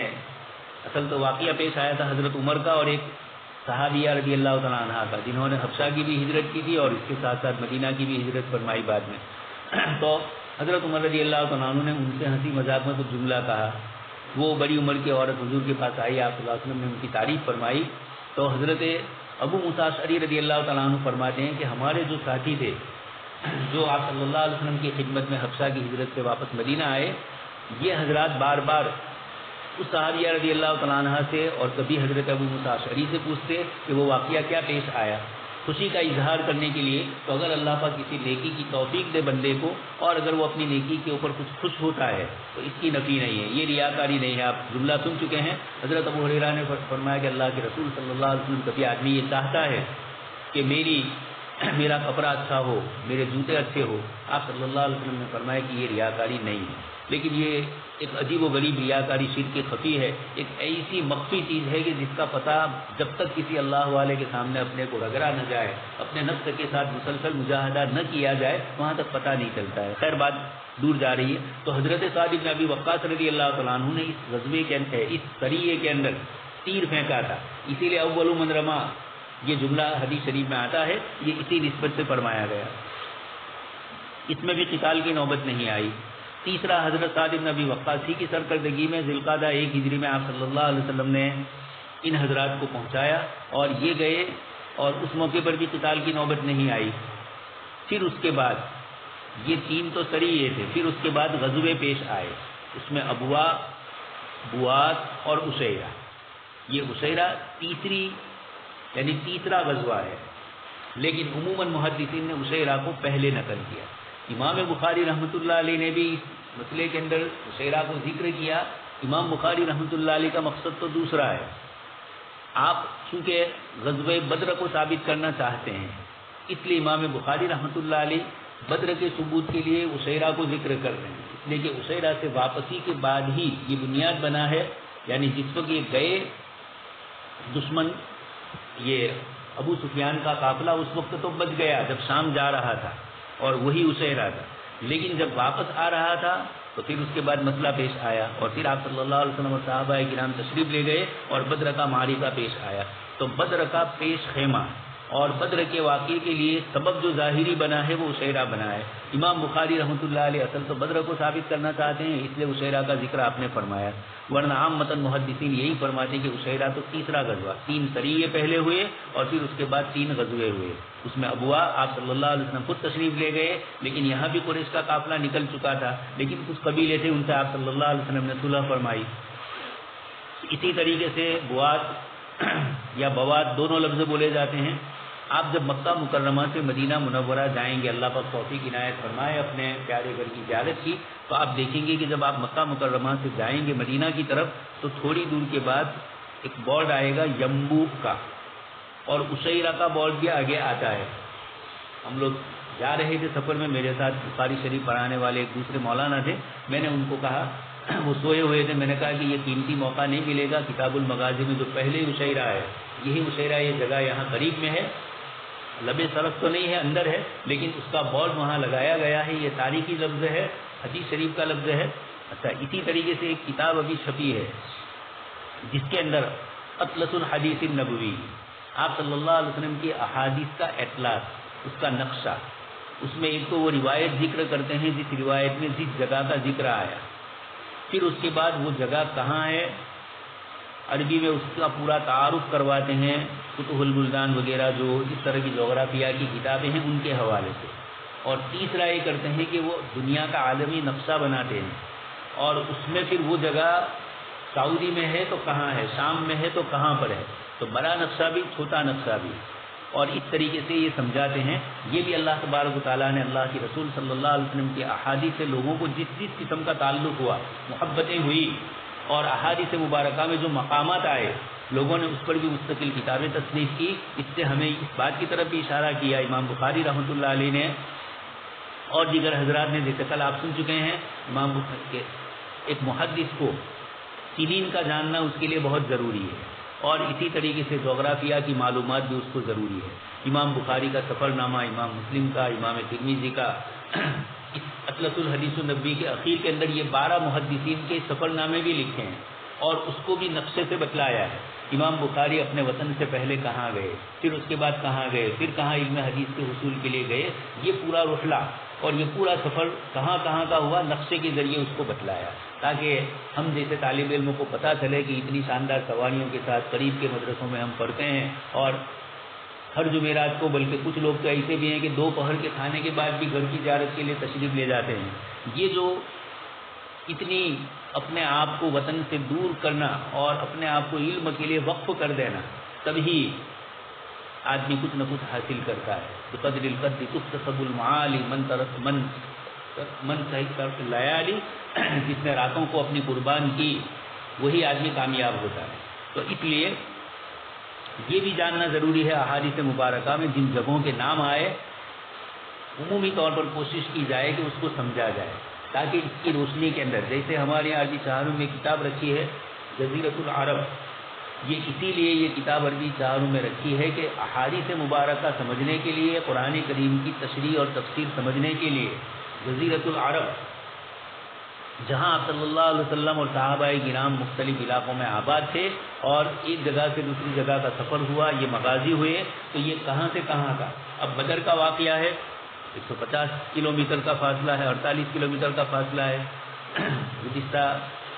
عمرہ میں ہم لوگ گئے تو بدر کا موقع ملا، اللہ تبارک تعالیٰ کی طرف سے اس جگہ پہنچنے کی توفیق ہوئی، تو پتہ چلا کہ کتنا دور ہے اور کس طریقے سے احادیث میں اس کو تعبیر کیا جاتا ہے۔ تو یہ مقامات جاننا یہ بھی ایک محدث کے لیے ضروری ہوتا ہے۔ تو بواد اور عشیرہ یہ دونوں بھی قریب قریب یمبو ہی کے پاس ہے۔ یہ 3 غزوات ہوئے۔ محمد ابن اسحاق کا کہنا ہے کہ سب سے پہلے ابوا کا واقعہ پیش آیا، اور کچھ حضرات نے اس کو پہلی ہجری کا واقعہ قرار دیا، لیکن کچھ حضرات نے کہا کہ غزوہ ابوا کے بعد ہوئے ہیں اور وہ 2 ہجری کے واقعات ہیں۔ خیر، پہلی ہجری اور دوسری ہجری، پہلی ہجری کے آپ دیکھ چکے ہیں رمضان میں، شوال میں، ذی القعدہ میں 3 طریقے اس طریقے سے ایک ساتھ ہوئے ہیں، تو اس کے بعد یہ بھی پیش آئے ہوں گے، اس لیے کہ پھر سن 2 ہجری میں تو آپ صلی اللہ علیہ وسلم اور صحابہ کرام کو غزوہ بدر پیش آیا، اس سے پہلے بدر اولیٰ پیش آیا ہے۔ عشیرہ سے آپ صلی اللہ علیہ وسلم 2 ہجری میں واپس آئے اور 10-15 دن ٹھہرے تھے کہ پھر قرظ ابن جابر فہری، انہوں نے مسلمانوں کے مدینہ منورہ میں جو جانور چل رہے تھے ان کے اوپر شبخو مارا حملہ کیا تھا، اور آپ صلی اللہ علیہ وسلم اور صحابہ ان کے پیچھے گئے، لیکن یہ نکل چکے تھے، پھر اللہ پاک نے ان کو بعد میں ایمان کی توفیق بھی عطا فرمائی۔ اسی طرح ایک اور سریہ ہوا ہے عبداللہ ابن جحش رضی اللہ تعالیٰ عنہ ہوا ہے، وہ بھی لمبی چوڑی اس کی بھی تفصیل ہے، اور اسی میں پھر صحابہ کرام سے جو مسئلہ پیش آیا تھا کہ دن رجب کے شروع ہو چکے تھے، صحابہ سمجھے کہ ابھی رجب کا چاند نہیں ہوا اور رجب کا چاند ہو چکا تھا، اب وہ لڑائی جو ہوئی اور وہ جو جہاد ہوا یہ شہر حرام میں ہوا، تو پھر اللہ پاک کی طرف سے یسألونک عن الشہر الحرام قل قتال فیہ کبیر وصد عن سبیل اللہ وکفر بہ والمسجد الحرام واخراج اہلہ منہ اکبر عند اللہ والفتنة اکبر من القتل۔ یہ آیت نازل ہو کر مشرکین کا جواب دیا گیا کہ تم بھول سے صحابہ سے ایک عمل ہو جاتا ہے اس پر تو نکیر کرتے ہو، اور تمہارے اپنے اعمال کیسے ہیں، تم مسلمانوں کو روک رہے ہو اللہ کے گھر جانے سے، اور نہ معلوم کیا کیا دوسری پریشانیوں میں مبتلا کر رہے ہو، اتنی فتنہ بازیاں کر رہے ہو، یہ ساری چیزوں کا اللہ تبارک و تعالیٰ نے آیت کریمہ میں فرمایا۔ تو اب اس کے بعد سب سے پہلے غزوہ بدر ہوا، اس لیے آگے والے عنوان میں ذکر فرماتے امام بخاری رحمۃ اللہ علیہ، باب ذکر نبی صلی اللہ علیہ وسلم من یقتل ببدر۔ آپ صلی اللہ علیہ وسلم نے یہ فرمایا کہ بدر میں کون قتل ہوگا، یعنی ابھی تو جنگ شروع نہیں ہوئی، اس سے پہلے آپ سن ہی چکے ہیں، ایک طرف تو اللہم ان تہلک ہذہ العصابہ لم تعبد بعد، کہ اگر یہ چھوٹی سی 313 کی جماعت اگر ہلاک ہو گئی تو روئے زمین پر پھر آپ تو ختم نبوت میری ہے، کوئی اور نبی آنے والے نہیں ہے، اور ہم لوگ شہید ہوں گے تو پھر آپ کی عبادت نہیں ہو سکے گی۔ یہ جملہ آپ صلی اللہ علیہ وسلم نے باری تعالیٰ سے جو ایک ناز کا انداز ہوتا ہے، محبت کا اور تعلق مع اللہ کا، اللہ کے دین سے محبت کا جو انداز ہوتا ہے، اس موقع پر اللہ کے رسول صلی اللہ علیہ وسلم کی زبان مبارک سے یہ جملہ نکلا ہے۔ اللہ پاک کو ایسے جملے بہت پسندیدہ ہے۔ اور پھر اس موقع پر یہ مسئلہ آتا ہے کہ ابو بکر صدیق رضی اللہ تعالیٰ عنہ نے آپ کو اٹھایا، تو توکل کا مقام ابو بکر کا زیادہ ہے آپ صلی اللہ علیہ وسلم کا۔ ابو بکر دیکھ رہے تھے اللہ کے نبی کو، اور حضرت ابو بکر صدیق کا جو ایمانی اعتبار تھا اور جو یقین اور فراست ایمانیہ تھی وہ ایک صحابی کی تھی، اور آپ صلی اللہ علیہ وسلم کی وہ چیز تھی، یعنی نزدیک آنا بیش بود حیران۔ توکل کا وہ مقام آپ صلی اللہ علیہ وسلم کو حاصل تھا کہ آپ کو یہ بھی معلوم تھا، جیسے آپ سن چکے ہیں سیدنا عیسیٰ علیہ السلام سے آپ کے ساتھیوں نے کہا انزل علینا مائدۃ من السماء، کہ اللہ پاک آسمان سے دسترخوان بھیجے۔ حضرت عیسیٰ علیہ السلام نے فرمایا کہ دسترخوان تو بھیجیں گے، لیکن پھر اس کے بعد اس کی توہین ہوئی تو بڑی سخت سزا ہوگی۔ ان حضرات نے کہا کہ نہیں،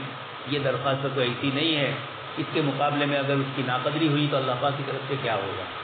اس لیے اللہ کے نبی صلی اللہ علیہ وسلم سمجھتے تھے کہ جہاد کی کون سی شرطیں ہیں، اگر اس میں سے ذرا برابر کسی سے کچھ گڑبڑ ہو گئی تو اللہ پاک کی طرف سے کیا ہونے والا ہے۔ آپ جانتے ہیں آپ صلی اللہ علیہ وسلم بارش کے موقع پر جب کرک اور گرج ہوتی تھی تو آپ صلی اللہ علیہ وسلم مسجد کی طرف جاتے، اور جب بارش شروع ہو جاتی تھی تو آپ کو اطمینان ہوتا، اس لیے کہ پچھلی قوموں پر یہ عذاب آیا، تو نبی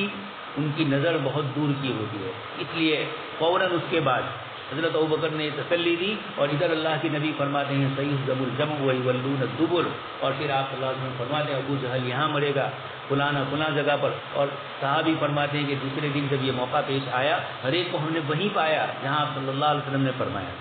تو امام بخاری رحمۃ اللہ علیہ یہاں سے غزوہ بدر کو شروع فرماتے ہیں۔ سب سے پہلے باب غزوۃ العشیرہ کو ذکر فرمایا، آگے اس کے بعد مختلف ابواب میں امام بخاری رحمۃ اللہ علیہ بدر کے مسئلے کو ذکر فرماتے ہیں۔ بدر کے واقعات آپ جانتے ہی ہیں، یہاں امام بخاری نے تو ترجمہ قائم کیا من یقتل ببدر، جو قتل ہوگا من یقتل کون ہوگا بدر میں، چونکہ جو واقعہ پیش آیا ہے اس واقعے کے اندر حضرت سعد بن معاذ رضی اللہ تعالیٰ عنہ اپنے ساتھی کو جو جملہ کہہ رہے ہیں امیہ کو، اور اس کو بتلایا کہ اللہ کے رسول صلی اللہ علیہ وسلم نے مجھے بتلایا ہے کہ تمہاری موت اللہ کے رسول صلی اللہ علیہ وسلم کے ہاتھ سے ہوگی اور اس طریقے سے ہوگی۔ تو اس نے پوچھا کہاں؟ امام بخاری اس کا جواب دے رہے ہیں کہ یہ بدر ہی میں یہ واقعہ پیش آیا، تو من یقتل ببدر جو ترجمہ قائم کیا اس کے مناسب یہ روایت تھی، اس لیے امام بخاری رحمۃ اللہ علیہ پہلے اس روایت کو لائے ہیں۔ روایت کے اندر آپ صلی اللہ علیہ وسلم کی طرف سے جو ذکر کیا گیا اور صحابی رضی اللہ تعالیٰ عنہ نے اس کو جو نقل کیا، یہ اس بات کی دلیل ہے کہ اللہ کے رسول صلی اللہ علیہ وسلم کو اللہ پاک نے جو چیز ذکر فرمائی اللہ پاک نے اس کو وہ کر کے بتلایا، اور اس طریقے سے آپ صلی اللہ علیہ وسلم کے معجزے کا ظہور۔ تو باب ذکر نبی صلی اللہ علیہ وسلم من یقتل ببدر، اس روایت میں امام بخاری رحمۃ اللہ علیہ مختلف حضرات سے نقل کرتے ہوئے فرماتے ہیں عن ابی اسحاق قال حدثني عمرو بن میمون انه سمع عبد الله بن مسعود۔ امام بخاری رحمۃ اللہ علیہ کے جو مختلف روایت کو ذکر کرنے کے طریقے ہیں، ایک تو تحویل آئے گی حدثنا والی جو آپ اس سے پہلے بھی سن چکے ہیں، اور اسی طریقے سے امام بخاری رحمۃ اللہ علیہ نے اس کتاب کو ذکر کیا تو بسملہ سے ذکر کیا۔ پھر روایت یہاں پیش کرتے ہیں حدثني احمد بن عثمان قال حدثنا سریح بن مسلمہ، اور پھر اس کے بعد ابراہیم نے یوسف اپنے والد سے اور وہ ابو اسحاق سے، اس سے پہلے والی روایت میں بھی ابو اسحاق کا ذکر آیا تھا، وہ ابن اسحاق الگ ہے، اور روایت میں نیچے ذکر آیا تھا حدثني عبداللہ ابن محمد قال حدثنا وهب قال حدثنا شعبۃ عن ابی اسحاق۔ یہاں پر بھی ابو اسحاق کا ذکر آیا اور یہ بھی ابو اسحاق والی روایت ہے۔ عبداللہ ابن مسعود رضی اللہ تعالیٰ عنہ فرماتے ہیں حضرت سعد ابن معاذ رضی اللہ تعالیٰ عنہ سے، صحابی سے نقل کرتے ہیں روایت، انہ کان صدیقا لأمیہ بن خلف، یہ امیہ کے دوست تھے، اس کی کنیت ہے ابو صفوان، جیسے آگے ام صفوان آ رہا ہے نا، ابو صفوان بھی آ رہا ہے، مکہ کے سرداروں میں سے تھا۔ یہ جس وقت حضرت سعد ابن معاذ رضی اللہ تعالیٰ عنہ انصار کے سردار ہے، سعد ابن معاذ اور حضرت سعد ابن عبادہ، اوس اور حضرت دونوں قبیلوں کی یہ دونوں سرداروں کا نام سعد تھا۔ حضرت سعد ابن معاذ رضی اللہ تعالیٰ عنہ اور امیہ میں جاہلیت میں دوستی تھی۔ امیہ جب مدینہ منورہ کے قریب سے گزرتا تو حضرت سعد کے یہاں مہمان ہوتا، اور حضرت سعد رضی اللہ تعالیٰ عنہ مکہ مکرمہ تشریف لے جاتے یا مکہ کے قریب کسی اور جگہ جاتے، مر بھی مکہ تک تو نزل علی امیہ کے یہاں ٹھہرتے۔ اس طرح دونوں کی پرانی دوستی تھی۔ جب آپ صلی اللہ علیہ وسلم مدینہ منورہ تشریف لا، انطلق سعد معتمرا، ہجرت کے بعد یعنی آپ صلی اللہ علیہ وسلم کی ہجرت کے بعد حضرت سعد ابن معاذ رضی اللہ تعالیٰ عنہ عمرہ کی نسبت سے تشریف لے جانے مکہ مکرمہ، اور امیہ ان کا جو پرانا دوست ہے اسی کے یہاں ٹھہرے۔ امیہ سے آپ نے کہا کہ مجھے ایسی گھڑی میں تم لے جاؤ کہ دوسرے لوگ مجھے دیکھ نہ پائے۔ وہ جانتے تھے، امیہ کو بھی پہچانتے تھے اور ابو جہل کو بھی جانتے تھے، اور مکہ مکرمہ میں مدینہ کا ایک قبیلے کا سردار آئے اور ابو جہل کو پتہ نہ چلے اور وہ بیت اللہ کا طواف کر کے اس طرح چلا جائے۔ یہ ساری نزاکتیں حضرت سعد بن معاذ رضی اللہ تعالیٰ عنہ کے سامنے تھی، اس لیے آپ نے فرمایا کہ انظر لی ساعۃ خلوۃ لعلی ان اطوف بالبیت، تم میرے لیے ایسی خلوت کی گھڑی پسند کرو، یعنی ایسے وقت میں جب کہ لوگ وہاں طواف کے لیے کم جاتے ہوں، تو فخرج به قریبا من نصف النہار، مکہ مکرمہ کی گرمی سخت تپش کی ہوتی ہے نصف النہار میں، اور آپ جانتے ہیں کہ خود آپ صلی اللہ علیہ وسلم ہجرت کے موقع پر بھی دوپہر کو کبھی کہیں جاتے نہیں تھے، حضرت ابوبکر صدیق کے گھر گئے اس وقت پہ، تو یہ وہ وقت ہوتا تھا جزیرۃ العرب میں کہ جب کوئی آدمی کوئی کام چپ چاپ کرنا ہو، لوگوں کی نظروں سے اوجھل ہو کے کرنا ہو، تو اس وقت کو پسند کرتے تھے۔ حضرت سعد بن معاذ رضی اللہ تعالیٰ عنہ نے بھی اس وقت کو پسند کیا، لیکن تقدیر الہیہ تھی، فلقیہما ابو جہل، جس سے ڈر رہے تھے اللہ پاک کو، چونکہ اللہ کے رسول کی یہ خوشخبری امیہ کے حق میں ابو جہل کے سامنے سنوانی تھی، تاکہ ابو جہل کل جس وقت ان کو زبردستی کرے امیہ کو کہ چلو تم نہیں آؤ گے، تم سردار ہو، تو ابو جہل کو بھی معلوم ہونا چاہیے کہ سعد بن معاذ نے ان کو یہ خوشخبری سنا دی تھی کہ امیہ تشریف لائے گا اور اللہ کے رسول کے ہاتھوں وہ شہید ہوگا۔ خیر، تو فلقیہما ابو جہل، ان دونوں سے ابو جہل کی ملاقات ہوئی، فقال یا ابا صفوان من ھذا معک، ہو سکتا ہے گرمی کے دن ہو اور سعد بن معاذ کو اس سے پہلے یا تو دیکھا نہ ہو یا دیکھا ہو لیکن کپڑا ڈالے ہوئے ہیں تو شاید نہ پہچانا ہو، تو فرمایا کہ یہ سعد ہے۔ ابو جہل ایک دم سے آگ بگولا ہو گیا، الا اراک تطوف بمکہ آمنا، لا اراک یعنی میں دیکھ رہا ہوں یعنی نہ دیکھوں، کہ اتنے امن کے ساتھ وہ مکہ مکرمہ میں طواف کر رہے ہیں۔ اللہ کو کچھ حضرات نے لام استفتاح بدلایا اور حمزہ کو حذف کر کے یہی کچھ حضرات نے ذکر کیا، لا اراک تطوف بمکہ، میں نہ دیکھوں یعنی یہ کیا ہو گیا مجھے کہ میں دیکھ رہا ہوں کہ یہ اتنے اطمینان سے مدینہ کا وہ آدمی جس نے مکہ والوں کو پناہ دی، صبات لوگوں کو جنہوں نے ہمارے دین کو چھوڑ دیا، صابی اسی سے صبات ہے، قد اویتم الصبات، آوا یوی ایوا پناہ دینا، فقد اویتم الصبات، تم نے تو دین سے پھرے ہوں کو، یہ لفظ پہلے سے اسی طرح چلتا ہے پھرے ہوئے، ہمارے یہاں ہمارے بریلوی حضرات بھی دعوت و تبلیغ میں لگنے والے دیوبندیت کو اپنانے والوں کو یہی جملہ کہتے ہیں، پھر گئے ہیں، پھرے نہیں ہے، اصل جگہ ہے، اصل جگہ پر ہی ہے۔ خیر، وَزَعَمْتُمْ أَنَّكُمْ تَنْصُرُونَهُ، اور زعمتم یعنی تم نے دعویٰ ہی نہیں کیا، تم نے اپنی طور پر عملی طور پر تم نے ان کی مدد کی ہے، وَتُعِينُونَهُمْ، نصرت اور مدد تم ان کی کر رہے ہو۔ حضرت سعد بن معاذ رضی اللہ تعالیٰ عنہ کو جب اس نے یہ جملہ کہا، اما واللہ لولا انک مع ابی صفوان ما رجعت الى اہلک سالما، ابو جہل دھمکی دے رہا ہے کہ اگر آپ ابو صفوان امیہ کے ساتھ نہ ہوتے اور اس کے مہمان نہ ہوتے، یہ مکہ کا سردار ہے، ما رجعت الى اہلک سالما، تو اپنے گھر والوں کی طرف صحیح سالم نہ پہنچتے۔ یہ اتنی بڑی دھمکی ابو جہل دے رہا ہے، تو ایمانی غیرت حضرت سعد بن معاذ رضی اللہ تعالیٰ عنہ کی آپ نے ورفع صوته علیہ، بلند آواز سے کہا، اما واللہ لئن منعتنی ھذا لامنعنک ما هو اشد علیک منہ، اور پھر اسی کا بدل ای طریقک الی مدینہ، اللہ کی قسم اگر تو نے مجھے اس سے روکا بیت اللہ کے طواف سے تو ضرور بھی ضرور میں تجھے روکوں گا اس سے بھی زیادہ بڑی چیز ما ہوا اشد علیہ، اس لیے کہ تمہارے یہاں بیت اللہ کی اہمیت کے مقابلے میں روزی روزگار اور مال و دولت کی اہمیت ہے، تو تیرے نزدیک جو اس سے بڑی چیز ہے دنیا کا روزگار اور تجارت، میں اس سے تجھ کو روکوں گا۔ ای طریقوں کا ہوا طریق، وہ تمہارا راستہ ہے، یعنی مدینہ منورہ کی طرف کا شام کا تمہارا سفر ہے۔ علی اہل المدینہ، مدینہ منورہ کی طرف جانے کا تمہارا جو راستہ ہے، مدینہ منورہ مقصود نہیں ہے، مقصود تو ملک شام ہے، لیکن علاقہ مدینہ کا شمال ہی سے گزرنا پڑتا تھا۔ فقال له امیہ، چونکہ وہ بھی تو ابو جہل کے تابع تھا، لا ترفع صوتک یا سعد علی ابی الحکم سید اہل الوادی، اے سعد آپ ابو الحکم کے اوپر زور سے آواز کو اپنی بلند مت کیجیے، زور سے مت بولیے۔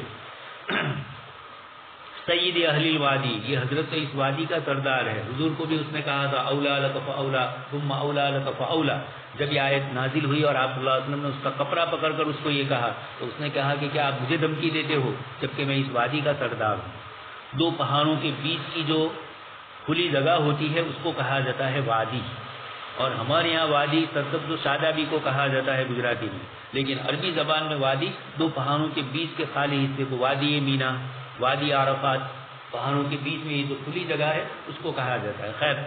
تو اس نے کہا کہ یہ مکہ کے اطراف کی یہ جو پوری وادی ہے اس کا یہ سردار ہے اور آپ اس کے سامنے زور سے بول رہے ہو۔ حضرت سعد رضی اللہ تعالیٰ عنہ نے فرمایا کہ امیہ تم مجھے چھوڑ دو۔ یہ بھی ایک بہت بڑی سائیکولوجیکل نفسیاتی بات ہے۔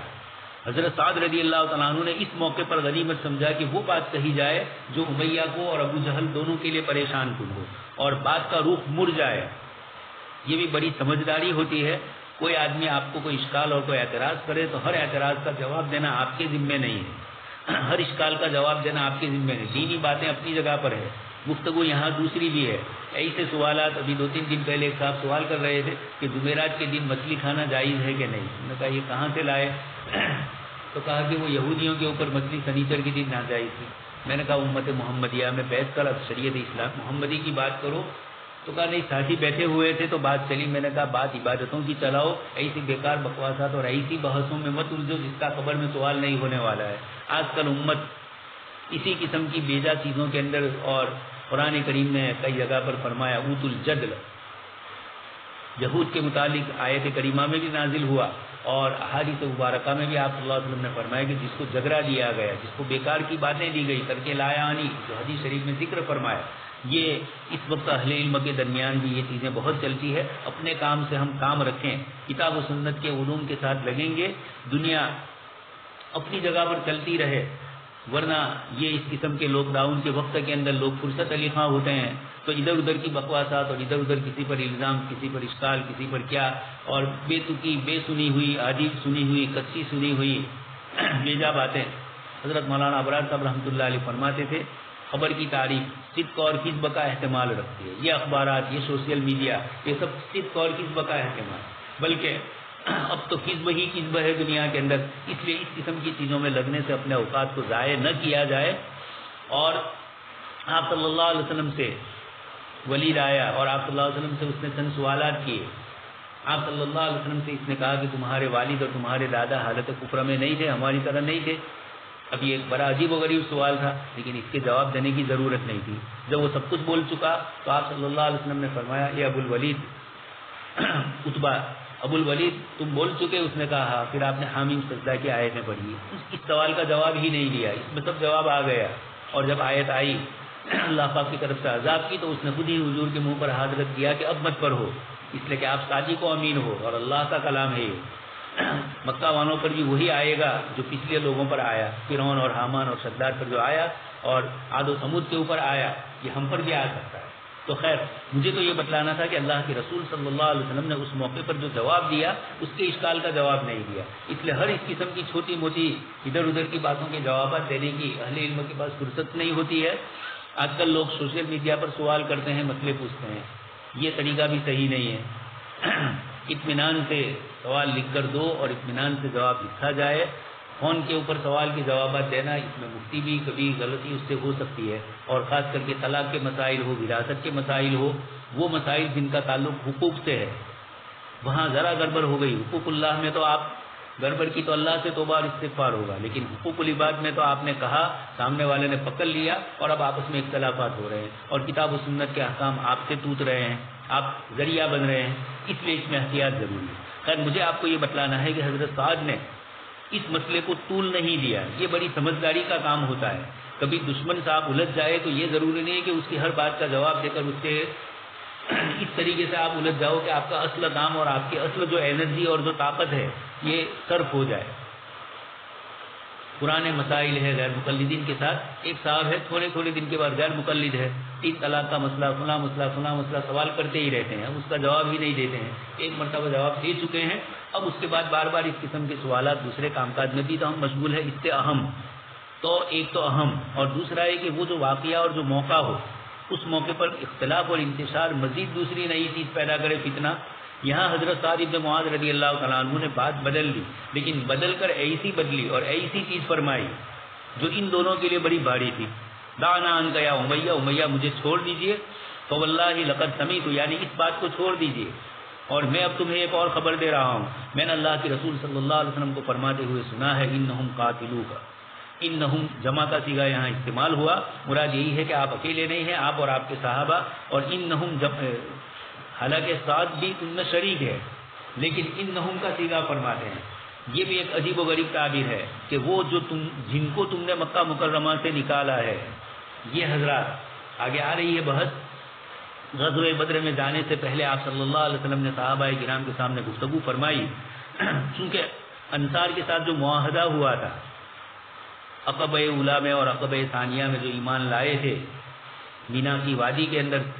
مکہ مکرمہ سے یہ مدینہ منورہ سے یہ حضرات مکہ مکرمہ پہنچے تھے اور ہجرت سے پہلے جب ایمان لائے تھے، اور اس وقت جو حضور سے معاہدے خاص کر کے عقبہ ثانیہ میں جو ہوا دوسرے سال، تو آپ صلی اللہ علیہ وسلم سے یہی بات ہوئی تھی کہ مدینہ پر کوئی حملہ آور ہو۔ اب یہ جانا تھا مدینہ منورہ سے باہر، اس لیے کچھ علماء یہ بھی فرماتے ہیں کہ یہ جو جس کا میں نے ابھی ذکر کیا کہ 3 سریے پہلے پیش آئے، پھر بدر اولیٰ پیش آیا، آپ صلی اللہ علیہ وسلم نے بیچ میں 3 غزوے کیے، تو اس میں انصار نہیں تشریف لائے تھے، مہاجرین ہی کی جماعت لے کر حضور گئے تھے، واللہ اعلم۔ اس کی وجہ یہ ذکر کی کہ آپ صلی اللہ علیہ وسلم نے ان سے معاہدے میں مدینہ سے باہر کا ذکر نہیں تھا۔ اب یہ بدر پہلا موقع تھا کہ مدینہ سے باہر آپ صلی اللہ علیہ وسلم اور صحابہ کرام جا رہے ہیں، پھر حضرت ابوبکر صدیق کا بیان، حضرت عمر کا بیان، اور پھر حضرت مقداد ابن اسود کا وہ شاندار بیان جو تاریخی جملہ بن چکا، اور بعد میں حضرت عبداللہ ابن مسعود نے اور دیگر کئی حضرات نے کہا کہ کاش کہ مقداد کا وہ جملہ ہم بولتے۔ اس موقع پر انہوں نے کہا تھا کہ جب آپ صلی اللہ علیہ وسلم انصار کی طرف سے مدد کا اعلان کرنا اور انصار کی طرف سے تسلی چاہ رہے تھے، حضرت مقداد کے کہنے کے بعد ہی پھر حضور نے کہا، تینوں حضرت مقداد بھی مہاجر صحابی ہے، پھر آپ صلی اللہ علیہ وسلم نے چوتھی مرتبہ یہ جملہ کہا، حضرت سعد بن معاذ سمجھ گئے، انہوں نے صراحتاً پوچھا کہ اللہ کے رسول کیا آپ ہم انصار کو خطاب کر رہے ہیں؟ فرمایا کہ جی ہاں۔ تو پھر اس کے بعد آپ نے بھی لمبا جواب دیا کہ آپ اگر ہمیں فلاں جگہ تک بھی پہنچاؤ، وہاں تک لڑنے کے لیے دشمن سے جانا ہو، تب بھی ہم آپ کے ساتھ تیار ہیں، اور بڑی تفصیلی گفتگو فرمائی تھی۔ یہاں انہم کا لفظ اگر ہے تو جمع کا صیغہ حضور بھی اور صحابہ بھی شریک۔ قال بمکہ، تو اس نے پوچھا کہ مکہ میں ماریں گے مجھے؟ کہا لا ادری، اس کو یقین تھا کہ حضرت محمد صلی اللہ علیہ وسلم کی طرف سے جب یہ اعلان ہو رہا ہے اور ان کی زبان سے سعد نے سنا ہے تو یقیناً یہ عزیزوں اور دوستوں چاہے یہ لوگ منکر تھے لیکن اس کے باوجود حضور کی ان باتوں کو دل سے سمجھتے تھے۔ آج اہل ایمان، اللہ کے نبی صلی اللہ علیہ وسلم پر ہم ایمان لانے والے، لیکن حضور کے وعد و وعید کے اوپر ہمیں اتنا پختہ یقین نہیں ہے جتنا ان مشرکین کو آپ صلی اللہ علیہ وسلم کے ان وعد و وعید کے اوپر یقین تھا۔ لا ادری، یہ صحابی رضی اللہ تعالیٰ عنہ نے بتلا دیا کہ جتنا جانتے ہو اتنا ہی بتلاؤ، جو نہیں جانتے ہیں اس میں لا ادری ہی کا جملہ کہو، اپنی طرف سے بڑھا چڑھا کر مت پیش کرو۔ رات دن اس طرح ہوتا ہے آپسی معاملات کے اندر، کسی نے کوئی بات کہی یا کسی کی طرف سے کوئی بات پہنچانے جا رہے ہیں تو جتنی اس نے کہی ہو، صحابی نے ہمیں بتلایا کہ اتنی ہی کہی جائے، اپنی طرف سے اس طرح کی اضافے کرنے کی گنجائش نہیں ہے۔ لا ادری کہہ کے اپنے کو خاموش کر دو تاکہ کسی فتنے میں بھی نہ پڑو اور جھوٹ کا اتہام بھی آپ پر نہ ہو۔ تو فضیع لذالک امیۃ فزعن، یہ امام بخاری اس روایت کو نقل کرتے ہیں حضرت سعد کے حوالے سے، حضرت عبداللہ ابن مسعود رضی اللہ تعالیٰ عنہ، کیا امیہ بہت سخت گھبرا گیا۔ فزعن مصدر کا لفظ استعمال کیا ہے، یہ اس کے لیے گھبراہٹ کو ذکر کرنا ہے، شدیداً۔ فلما رجع امیہ الی اہلہ، امیہ اپنے گھر گیا، اپنی اہلیہ یا ام صفوان اس کو کہا الم تری، کیا تو نے نہیں دیکھا ما قال علی سعد، سعد نے مجھے کیا کہا؟ اس نے پوچھا کہ کیا کہا؟ کہا کہ زعمان محمدن اخبرہم انہم قاتلی، محمد صلی اللہ علیہ وسلم نے ان کو، انصار کو اور مہاجرین کو یہ خبر دی ہے کہ یہ انصار اور مہاجر مل کر مجھے قتل کرنے والے ہیں۔ فقلت له بمکہ، میں نے پوچھا تھا کہ کیا مکہ میں؟ تو قال لا ادری، سعد نے مجھے یہ کہا کہ نہیں۔ امیہ نے کہا واللہ لا اخرج من مکہ، ایک تو یہ کہ من دخلہ کان آمنا، اس لیے پہلے پوچھ لیا کہ مکہ میں، جب اطمینان ہو گیا کہ نہیں مکہ کے متعلق قطعی بات نہیں ہے، تو اب کہا کہ مکہ سے باہر نکلوں تو میں قتل کیا جاؤں۔ فلما کان یوم بدر استنفر، لیکن اللہ پاک کا نظام ہوتا ہے استنفر، فلولا نفر من کل فرقۃ منهم طائفہ، اور انفروا خفافا وثقالا، نفر کا لفظ بولا جاتا ہے لیکن استنفر کا لفظ عمومی طور پر جہاد کے لیے ہے۔ ہمارے گستاخی دعوت کے لیے بھی اس لفظ کو استعمال کریں تو عمومی مفہوم کے اعتبار سے صحیح ہے، اولین معنی کے اعتبار سے نہیں ہے۔ تو استنفر ایک نفر کا لفظ عمومی معنی کے لیے لیا جائے، نفر اور افراد مراد، بندے مراد، تو الگ چیز ہے۔ ابو جہل نے نکلنا چاہا، استنفر باب استفعال ہے، ابو جہل نے لوگوں کو اعلان کیا، قال ادرکوا عیارکم، اور اس نے کہا کہ تمہارے قافلے کو، جو تجارتی قافلہ تمہارا ہے، ابو سفیان جس تجارت قافلے کے سردار بن کے گئے ہیں، اس کو پکڑو، مراد اس کی حفاظت کرو، اس لیے کہ مسلمان اس کے پیچھے پڑے ہیں۔ واقعہ لمبا ہے، آپ صلی اللہ علیہ وسلم نے صحابہ کرام کو ادھر ادھر بھیجا تھا کہ دیکھو ابو سفیان کا قافلہ گیا ہے، کب واپس آ رہا ہے، کتنے آدمی اس قافلے کے اندر ہے۔ تو دو صحابی ایک کنویں کے پاس گئے، وہاں دو عورتیں آپس میں باتیں کر رہی تھی، ایک عورت دوسری عورت سے کہہ رہی تھی، اس نے قرضہ لیا تھا اس سے، تو کہا کہ تمہارا قرضہ میں ادا کر دوں گی جب قریش کا قافلہ آئے گا، اور قافلے میں کچھ میں خدمت کر لوں گی جس میں مجھے وہ لوگ کچھ اجرت دے دیں گے، اور اس کے بعد تمہارا قرضہ میں ادا کر دوں گی۔ صحابہ رضی اللہ تعالیٰ عنہ نے سن لیا، انہوں نے پوچھا کہ تھوڑے کچھ ادھر ادھر کے سوالات پوچھے بہت مختصر، اور کچھ روایتوں میں ہے کہ نہیں اتنا سن کر وہ چلے گئے۔ اب وہ قافلہ کہاں ہے، کیا ہے؟ صحابہ کے نام تو یہاں سے نکل گئے۔ ابو سفیان بڑے چوکس آدمی تھے، اسی لیے اسلام کے بعد بھی اللہ پاک نے ملک شام کی جو فتح ان کے ذریعے حضرت خالد بن ولید اور ابو سفیان وغیرہ کے ذریعے شام کو جو فتح کروایا، اس میں ان کا بڑا حصہ ہے۔ حضرت ابو سفیان یہ کنویں پر وہ وہاں آئے، اور انہوں نے آ کر اپنے آدمیوں سے پوچھا کہ یہاں اطراف میں کوئی نئے آدمی نظر آئے؟ تو وہ جو عورتیں تھیں ان کے پاس ایک آدمی تھا ان کا، اس نے کہا کہ نہیں اور تو کچھ نہیں، لیکن دو آدمی آئے تھے، پانی لیا مشکیزے میں اور پھر لے کر چلے گئے، لیکن چونکہ صحابہ نے وہ سن لیا تھا، تو ابو جہل نے کہا کہ ابو سفیان نے کہا کہ یقیناً مسلمانوں کے آدمی یہاں قریب میں ہے۔ چنانچہ تلاش کرنا شروع کیا تو کچھ جگہ پر مینگنی ملی اونٹ کی۔ ابو سفیان نے اس مینگنی کو توڑا اور توڑ کر یہ کہا کہ اللہ کی قسم اس میں سے مدینہ کی کھجور کی بو آ رہی، یعنی اطراف ہی میں صحابہ کا لشکر کہیں ہے، یہ بھی چوکنا اور مسلمان بھی اس طریقے سے چوکنا۔ خیر تو ادرکوا عیارکم، پھر ابو سفیان کا قافلہ تو سمندر کے نچلے حصے سے، جیسے آپ دیکھ رہے ہیں دریائے نرمدا، اوپر یہ سڑک ہے اور نیچے بھی راستے ہیں، شراب لینے والے لانے والے دوسرے گورکھ دھندے کرنے والے ندی کے نیچے سے ہی جاتے ہیں، تو دریا کنارے پر اس طرح نیچے بھی راستہ بنا ہوا۔ ابو سفیان نے اس راستے کو پکڑ لیا اور یہ آگے نکل گئے اور مسلمان یہاں انتظار میں رہے۔ فقریہ امیۃ ان یخرج، خیر تو اس موقع پر جب ابو سفیان کے اس قافلے کے متعلق ابو سفیان نے جلدی سے اپنے آدمی کے ذریعے اطلاع دی تو ابو جہل نے لشکر تیار کیا۔ ولا تکونوا کالذین خرجوا من دیارہم بطرا ورئاء الناس، قرآن نے ذکر فرمایا کہ جو تکبر کے ساتھ، اطراحت کے ساتھ ابو سفیان نے جب واپس نکل گئے وہ، تو انہوں نے کہلا بھیجا ابو جہل کو کہ ہمارا لشکر صحیح سلامت واپس ہمارا قافلہ تجارت کا واپس آ گیا ہے، آپ لشکر کو واپس بلا لیجیے اور مکہ مکرمہ واپس چلے جائیے۔ ابو جہل نے کہا نہیں، ہمارے ساتھ کھانا پینا ہے، گانے والیاں ہیں، ناچنے والیاں ہیں، اللہ پاک بلا رہے ہیں۔ دوستوں اور بزرگوں، عزیز طلبہ، یہ اس وقت جو کورونا وائرس اور لاک ڈاؤن کی بنیاد پر لوگ جو گھبرائے ہوئے ہیں، سہمے ہوئے ہیں، ایسے موقع پر یہ جناب نبی اکرم صلی اللہ علیہ وسلم اور صحابہ کرام کے یہ واقعات ابو جہل کو نہیں آنا تھا، امیہ کو نہیں آنا تھا۔ خیر ابو جہل تو تکبر کی بنیاد پر آ رہا ہے، اس کو معلوم نہیں تھا، لیکن اللہ پاک کی طرف سے وقت مقرر تھا۔ اذ یعدکم اللہ احدی الطائفتین انھا لکم وتودون ان غیر ذات الشوکۃ تکون لکم، مسلمان چاہ رہے تھے ابو سفیان کے چھوٹے سے تجارتی قافلے کے ساتھ مدبیر ہو جائے، اور اللہ پاک چاہ رہے تھے بڑے قبیلے کے ساتھ، اور یوم الفرقان اللہ پاک بنانا چاہتے تھے۔ تو ابو جہل کو ابو سفیان کے کہنے کے بعد بھی ابو سفیان کی بات نہیں سنی، اور ابو جہل نے کہا کہ نہیں بطرم وریا الناس، تکبر اجتہاد کے ساتھ ناز گان کے ساتھ نکلا ہو۔ ایک طرف تو یہ ہوا۔ خیر ابو جہل تو لشکر کا سردار تھا، لیکن امیہ تو لشکر کا امیر نہیں تھا، اور اس کو مکہ مکرمہ سے باہر نہیں نکلنا تھا۔ لیکن ابو جہل گیا اور امیہ کو کسی طریقے سے تیار کیا۔ فأتاه ابو جہل فقال یا ابا صفوان کریہ امیہ، تو امیہ نے کہا کہ نہ نکلے ہو، اس کو نکلنے کو ناپسند کیا۔ ابو جہل اس کے پاس آیا اور آ کر کہا کہ ابو صفوان، جب لوگ دیکھیں گے کہ قبیلے کے سردار ہی پیچھے ہٹ رہے ہیں، قد تخلفت وانت سید اہل الوادی۔ ابو جہل کی عادت تھی کسی کو بڑھا چڑھا کے بھی پیش کرنا اور کسی کو پیچھے بھی کرنا۔ کئی لوگ بڑے بڑے سردار ایسے تھے جو آپ صلی اللہ علیہ وسلم پر ایمان لانا چاہتے تھے، جب اس کو پتا چلتا تھا مغیرہ کے متعلق اور دوسرے لوگوں کے متعلق، نضر ابن حارث اور اس طرح کے لوگوں کے متعلق اس کو پتا چلتا تھا، تو ابو جہل ان کے یہاں جاتا تھا اور وہ کہتا تھا کہ کیا محمد صلی اللہ علیہ وسلم کا کھانا تمہیں پسند ہے؟ ایک اور موقع پر اس نے ایک مغیرہ کو، حضرت ولید ابن مغیرہ کو ایک مرتبہ اس نے کہا، حضرت خالد کے والد کو، جب آپ صلی اللہ علیہ وسلم سے قریب ہو رہے تھے تو کہا ہم لوگوں نے چندہ جمع کیا ہے تاکہ تمہارے لیے، تم محمد صلی اللہ علیہ وسلم کے پاس کھانے پینے کے لیے جاتے ہو، مال کے لیے جاتے ہو، تو ہم تمہارے لیے چندہ جمع کر رہے ہیں۔ حالانکہ اب یہ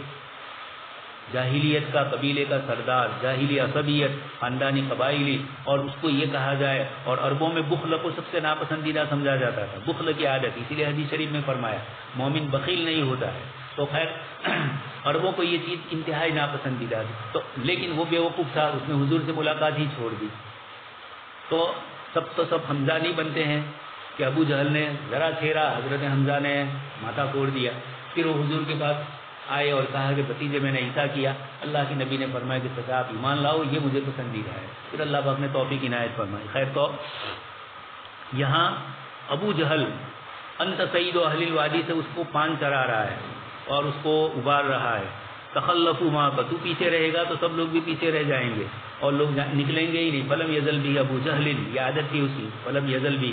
برابر لوگوں کو اس طرح ترغیب دیتا ہی رہا، حتی قال، یہاں تک کہ امیہ نے یہ کہہ دیا، اما اذ غلبتنی، جب تو میرے اوپر غالب آ گیا دلیل میں اور مجھے تیار کرنے میں، فواللہ لاشترین اجود بعیر بمکہ، اللہ کی قسم میں مکہ مکرمہ میں سب سے شاندار اونٹ خریدوں گا، اجود، عمدہ، تاکہ جیسے ہی بھاگنا ہو، بھاگنے میں آسانی ہو میرے لیے، اس لیے نہیں کہ مقابلے کے لیے۔ ثم قال، یعنی مکہ واپس آنے کے لیے، ثم قال امیہ یا ام صفوان جہزینی، اب واپس گھر پہ آیا، گھر آ کر اس نے اپنی بیوی کو کہا کہ ابو جہل میرے پاس آیا اور اس نے مجھے کسی طرح بدر کے لیے تیاری کے لیے، ابو سفیان کے قافلے کے لیے تیاری کے لیے مجھے تیار کیا ہے۔ تو بیوی نے کہا یا ابا صفوان وقد نسیت ما قال لك اخوك اليثربی، تمہارے مدینہ کے یثرب کے مدینہ کے دوست تمہارے سعد بن معاذ نے تمہیں جو بات کہی وہ بھول گئے؟ اس نے کہا نہیں بھولا تو نہیں ہوں، کیسے بھول سکتا ہوں۔ جو آدمی جتنا زیادہ کفر میں ہوتا ہے یا جو اپنے آپ کو بہت بہادر بتلاتا ہے، اندر سے انتہائی بزدل ہوتا ہے۔ اس وقت بھی ہندوستان میں جو آوازیں لگ رہی ہے، یہ بولنے والے وہ ہے کہ جو سیکیورٹی کے ماتحت رہتے ہیں اور بولنے کے بعد اندر سے تو تھترا ہی رہتے ہیں۔ یہ اللہ پاک کا نظام ہے۔ یہ بھی ڈر رہا تھا، اس لیے اس کو یہ واقعہ تو خود معلوم تھا اور پھر حضور کی صداقت پر یقین تھا۔ وما اريد ان اجوز معهم الا قريبا، اس نے کہا کہ میں تو ان کے قریب قریب جاؤں گا، ایک دو دن ان کے ساتھ رہوں گا اور جیسے موقع ملے گا بھاگ جاؤں گا۔ ایسے بگورے تو دنیا میں ہوتے ہی ہے۔ فلما خرج امیہ، لیکن اللہ پاک کا نظام تھا، نہیں جانا تھا، بشارت دے دی، اس کے باوجود اللہ پاک نے اس کو پہنچایا۔ یہ دوست اور بزرگوں، موت کی یقینی ہونے پر اللہ پاک اسباب ایسے بنا دیتے ہیں کہ آدمی کی سمجھ میں کچھ نہیں آتا ہے، اس کے اسباب اور اس کی تدبیر سب فیل ہو جاتی ہے اور وہ اپنے قصد اور ارادے کے ساتھ پہنچتا ہے۔ آپ جانتے ہی ہیں فرعون نے کتنوں کو بچوں کو قتل کیا، یقتل ابناءهم ویستحیی نساءهم، لیکن اللہ پاک نے چیلنج کیا کہ موسیٰ علیہ السلام کی پرورش تیرے محل میں ہوگی، اور کروا کے اللہ پاک نے بتلا دیا، تماچا کھلوا کر بھی بتلا دیا۔ یہ اس بات کی دلیل ہے کہ موت اور حیات اللہ پاک کے ہاتھ میں ہے۔ کئی مرتبہ موسیٰ علیہ السلام کا قصہ میں پڑھتا ہوں اور فرعون کے دربار میں آپ جاتے ہیں اور جو جملے آپ فرماتے ہیں، آج کے حال میں تو ہم کسی مسلمان بے دین کو بھی کوئی جملہ یہ نہیں کہہ سکتے، ڈر لگتا ہے، لیکن انبیاء کرام علیہ الصلوۃ والسلام پورا ماحول ناخوشگوار ہوتا ہے، اور اس موقع پر توحید کی دعوت دینا، جہاں شرک ہی شرک، گتا تو اندھیرا چھایا ہوا ہے، نبی تنے تنہا کھڑے ہوتے ہیں، اور اس موقع کے اوپر نبی یہ جملے کہتے ہیں۔ اسی لیے حضرت مولانا بدر عالم میرٹھی رحمۃ اللہ علیہ فرماتے ہیں کہ نبیوں کی اس پاکیزہ عمل کی بنیاد پر ہی اللہ پاک کی طرف سے ان کو معجزہ سے نوازا جاتا ہے، تاکہ مخلوق ان کا مقابلہ ہی نہ کر سکے، معجز ہو، ایسا معجزہ عطا فرمائے جہاں انسانی طاقت، مخلوق کی طاقت ختم ہو جائے۔ یہ اس لیے کہ انہوں نے اللہ کو راضی کرنے کے لیے مخلوق کو ناراض کیا۔ صحابہ کرام نے صلح حدیبیہ کے موقع پر مشرکین سے مقابلہ کیا، کرنے کی کوششیں کی، اور اس موقع پر انہوں نے اللہ ہی کی سنی، تو اللہ پاک نے وہاں پر یہی جملہ فرمایا کہ صحابہ کرام رضی اللہ عنہم ورضوا، اللہ ان سے راضی اور وہ اللہ سے راضی۔ یہ کیوں ملا؟ جب اللہ کے لیے اپنے رشتہ داروں کو چھوڑا، حافظ ابن کثیر رحمۃ اللہ علیہ فرماتے ہیں، تو اللہ پاک نے ان کے ساتھ انتظام فرمایا۔ خیر، تو یہاں یہ کہہ رہا ہے کہ میں ادھر ادھر چلا جاؤں گا اور پھر واپس آ جاؤں گا۔ فلما خرج امیہ، لیکن جب امیہ نکلا، اخذ لا ينزل منزلا الا اقل بعیرہ، ہر منزل پر اپنے اونٹ کو رسی اس طریقے سے رکھتا تھا کہ کسی نہ کسی طریقے سے بھاگنا ہو تو اونٹ کو باندھوں تاکہ اونٹ ادھر ادھر نہ ہو جائے، اور جیسے موقع ملے فوراً اونٹ لے کر بھاگ جاؤں۔ فلم یزل بذالک، یہ بندے کی تدبیریں تھیں، لیکن حتی قتلہ اللہ ببدر، اللہ پاک نے اس کو بدر میں پہنچا دیا، اور پھر اس کے بعد اس کی موت ہوئی۔ وہ قصہ بھی آگے آ رہا ہے کس طریقے سے اس کی موت ہوئی، وہ کتنا بچنا چاہتا تھا، حضرت عبد الرحمن بن عوف اس کو بچانا چاہ رہے تھے، اس لیے کہ دونوں میں پرانا تعلق تھا، جیسا حضرت سعد بن معاذ کے ساتھ تھا، حضرت عبد الرحمن بن عوف کے ساتھ بھی اس کا تعلق تھا، لیکن حضرت بلال اور انصار کے کچھ نوجوانوں نے اس کا معاملہ ختم کیا۔ یہ اللہ پاک کا نظام ہے۔ یہ امام بخاری رحمۃ اللہ علیہ تو حتی قتلہ اللہ ببدر، اس نسبت سے اس روایت کو یہاں پر لائے ہیں۔ اللہ پاک ہمیں بھی موت اور زندگی کے یقین کی وہ کیفیت عطا فرمائے جو صحابہ کرام کو تھی، بلکہ اللہ کے دشمنوں کو نبی کی بشارت پر تھی، نبی کے کہنے پر تھی۔ اللہ تبارک و تعالیٰ صحیح سنی باتوں پر ہم سب کو عمل کی توفیق نصیب فرمائے، آمین۔ الحمد للہ رب العالمین۔